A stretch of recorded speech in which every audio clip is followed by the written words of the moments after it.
I was 18 years old when I got married. I belonged to a very conservative family, a Baloch family, where good daughters never say no to their parents. My father wanted me to get married, and all I said was, if that makes you happy, I'll say yes. And of course, it was never a happy marriage.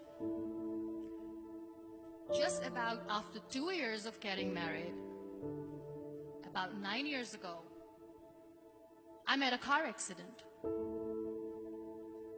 Somehow my husband fell asleep and the car fell in the ditch. He managed to jump out, saved himself. I'm happy for him. But I stayed inside the car and I sustained a lot of injuries. The list is a bit long. Radius ulna of my right arm were fractured. The wrist was fractured. Shoulder bone and collarbone were fractured. My whole rib cage got fractured. But that injury that changed me and my life completely was the spine injury. Many people came to rescue. They gave me CPR. They dragged me out of the car. And while they were dragging me out, I got the complete transection of my spinal cord. Those 2.5 months in the hospital were dreadful. I was at the verge of despair. One day, doctor came to me and he said, well, I heard that you wanted to be an artist, but you ended up being a housewife. I have a bad news for you. You won't be able to paint again. Next day, doctor came to me and said, your spine injury is so bad, you won't be able to walk again. I took a deep breath and I said, it's all right. Next day, doctor came to me and said, because of your spine injury and the fixation that you have in your back, you won't be able to give birth to a child again. That day, I was devastated. I started to question my existence. Why am I even alive?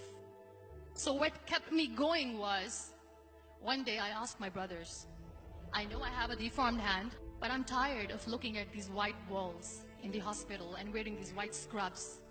Bring me some colors, bring me some small canvas. I want to paint. So the very first painting I made was on my deathbed, where I painted for the very first time. What an amazing therapy it was. Without uttering a single word, I could paint my heart out. I could share my story. People used to come and say, what lovely painting. So much color. Nobody could see the grief in it. Only I could.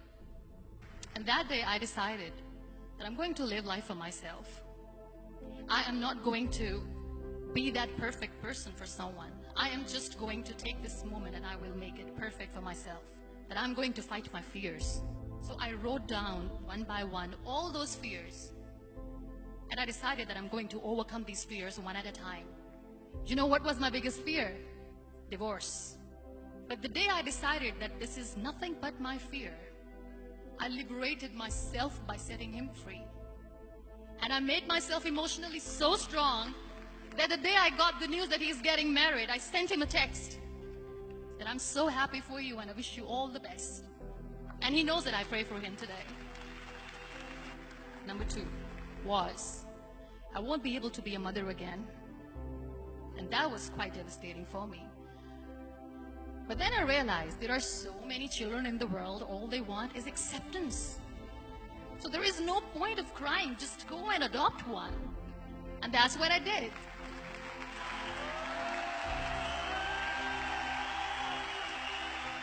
I gave my name in different organizations, different orphanages, and I waited patiently. 2 years later, I got this call from a very small city in Pakistan. I got a call and they said, are you Muniba Mazari?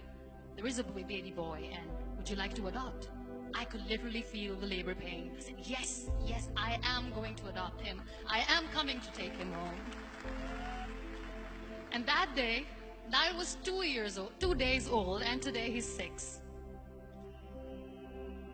You know, when you end up being on the wheelchair, what's the most painful thing? People think that they will not be accepted by the people because we, in the world of perfect people, are imperfects. So I decided to appear more in public. I started to paint. I have done a lot of modeling campaigns. I decided that I'm going to join the national TV of Pakistan as an anchor person.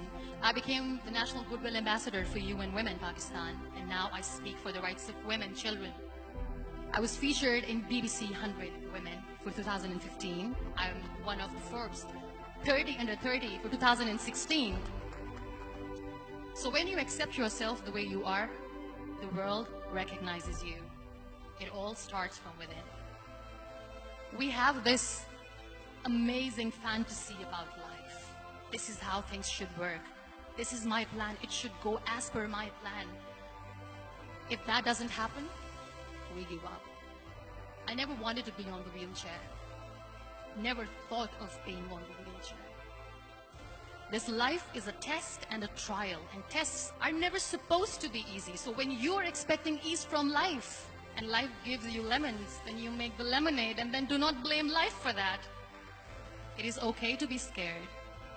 It is okay to cry. Everything is okay, but giving up should not be an option. They always say that failure is not an option. Failure should be an option, because when you fail, you get up, and then you fail, and then you get up, and that keeps you going. Embrace each and every breath that you are taking. Celebrate your life. Live it. Don't die before your death. Real happiness lies in gratitude. So be grateful, be alive, and live every moment.